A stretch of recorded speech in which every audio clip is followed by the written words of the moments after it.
Bom, então vamos continuar aqui. Em 2001, olha eu, gente, pus eu aqui pra vocês me verem.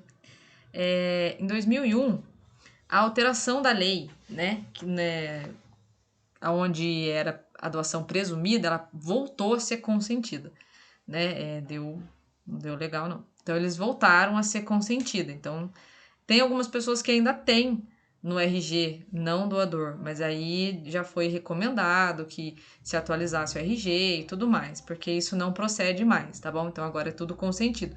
Por isso a campanha de avise sua família, tá? Perdem valor as inscrições realizadas nas carteiras de identidade, Carteira Nacional de Habilitação, que constavam a vontade de doar ou de não doar, tá? Órgãos e tecidos pós-mortem. Então isso é muito importante, tá? As pessoas ainda têm esses documentos, por isso que foi a recomendação para refazer, porque ele já perdeu essa função não doador, ela já perdeu ali. Então essa legislação de 1997 caiu por terra, tá? E aí, gente, aqui eu até tirei print da tela, eu não vou lê-la toda, né, por não há necessidade, mas é a resolução de 2007, tá? Algumas pessoas provavelmente devem se lembrar, houve-se, né, uma manifestação na mídia por conta disso, um debate, né, de todos os lados.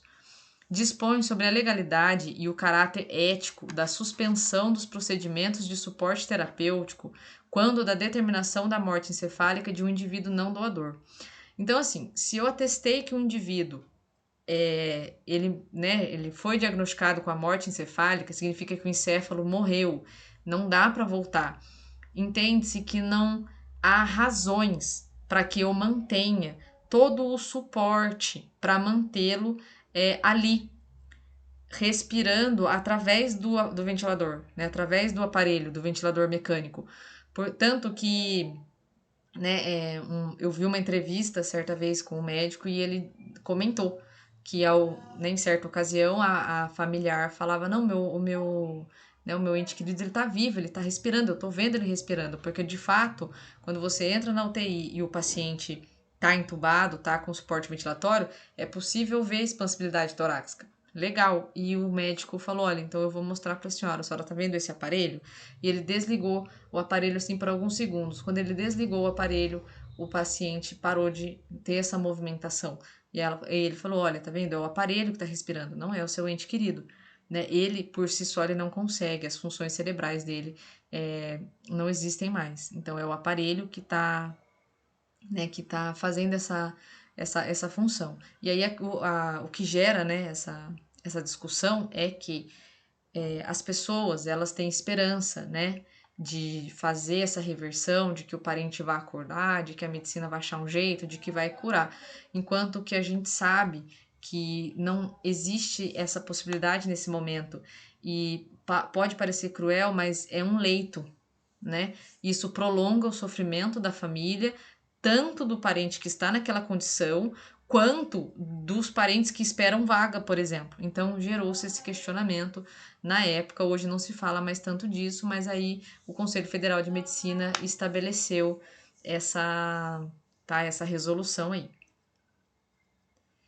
Aqui, gente, é a rede, né? É a rede de doação de órgãos. Então, a gente tem aqui o estado de São Paulo, tá? É o Sistema Nacional de Transplantes. Então, aqui nós temos outros estados e aqui o estado de São Paulo, tá? O CNCDO é a Central de Notificação, Captação e Distribuição de Órgãos. Então, funciona tanto em todos os estados como em São Paulo. Só que São Paulo tem uma função a mais do que nos demais estados. Tanto no Brasil inteiro, a gente vai ter o CIDOTS, que é a Comissão Intra-Hospitalar de Doação de Órgãos e Tecidos para Transplante. Então, todo hospital tem que ter uma CIDOT. Só que em São Paulo, a gente tem o serviço de procura de captação de órgãos e tecidos, tá? Então, a gente tem essa função aqui no estado de São Paulo, que faz ali a procura dos doadores eletivos, né, dos possíveis doadores. Aí os alunos falam, nossa, professora, mas eles ficam o quê? Procurando? Não. tá? Esse serviço de procura, ele faz uma busca ativa nos hospitais, ele verifica toda a demanda e ele verifica a questão dos doadores que os hospitais já têm como doadores eletivos, tá? Atribuição aqui do serviço de procura e captação de órgãos. É a visita eletiva, então eles visitam os hospitais, identificação e avaliação de potenciais doadores. Potencial significa que ele ainda não é um doador, mas ele tem tudo para ser, tá? Solicitação de exame laboratorial e exame complementar, orientação sobre manutenção de doadores. Então, depois que ele já é doador, esse paciente vai ser um paciente, para mim, de cuidados na UTI, cuidados intensivos, tá? Entrevista familiar, transferência dos doadores para hospitais que realizam extração quando for necessário. Então, aqui na nossa região, a gente sabe que nós temos, né, o hospital regional faz a captação, mas tem locais que não fazem. Então, nesse caso, a gente precisa fazer a transferência do doador. Enviar informações do doador para o cadastro, para o Centro de Notificação e Captação e Distribuição, né? Então, é uma rede, assim, a nível nacional. Por isso que, né, entre outras muitas questões, não existe essa possibilidade, né? Existe, assim, mas vamos dizer assim, uma em 50 bilhões de eu saber quem vai receber o órgão do meu ente querido, por exemplo, porque é a nível nacional, tá? Agendamento da extração multiorgânica, né? Então, quando nós temos um doador que ele vai doar vários órgãos, tem todo um contexto em volta disso, tá?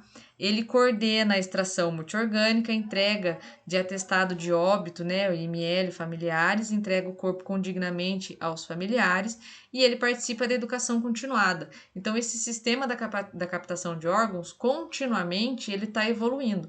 E aí cabe, né, o serviço de procura tá fazendo essa educação continuada, tá?